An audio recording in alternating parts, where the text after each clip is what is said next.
My friend taught me how to paint a painting. At the time, I didn't even know the primary colors.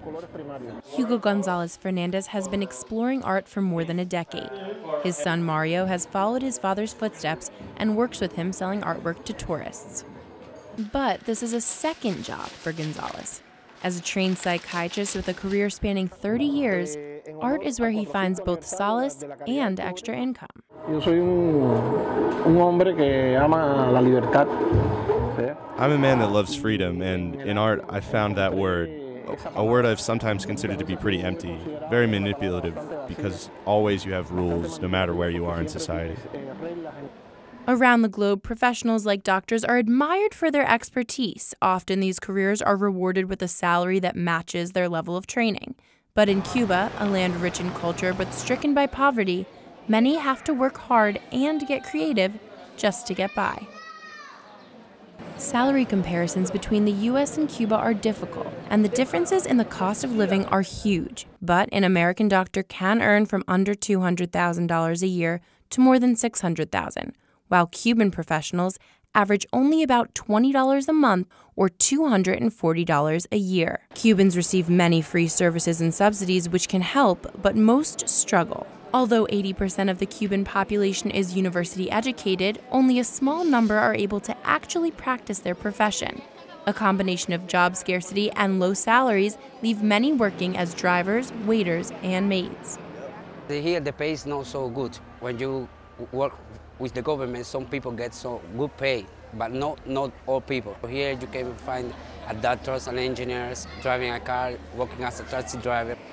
The service industry, which is the #1 source of economic stability in Cuba, offers higher paying salaries than many professional jobs. Art dealer Raul Tapia has many friends who work as professionals by day and have higher paying side jobs at night. They have to make more money for survive, you know. The daytime, they work as a professional workers. In the nighttime, they work as a taxi drivers. Maybe working here, you make more money in a week. You make more money than in a month. Sergio Lee Tejada offers a glimpse inside the life that thousands of Cubans lead. Although he holds a degree in accounting and finance, he's now working as a human resources technician at a hospital. On his days off, he's a cook at a privately owned restaurant. He describes his nonstop schedule as very tiring. So, what keeps him going? My concept is that the future doesn't exist. We are here today and we don't know where we're going to be tomorrow. Hope is the last thing that you lose. It's what you find when everything else is lost. In the 15 days out of the month he works as a cook, he makes 150 Cuban convertible pesos, while an entire month at the hospital earns him just 20 CUC. The salary of the state jobs aren't enough to sustain living. This is why I look to the privatized jobs for money. Still, the economic divide among Cubans remains minimal, with most people just getting by.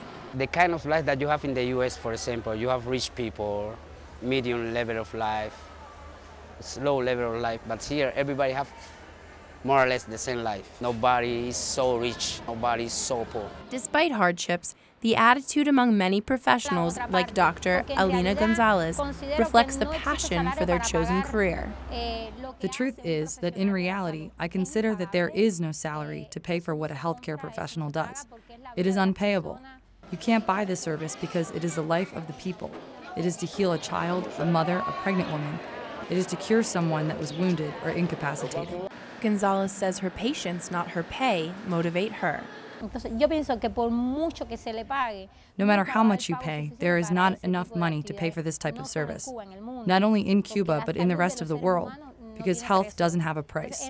You work on this for more than money, because it is what you like to do, because it is what you dreamt since you were a child.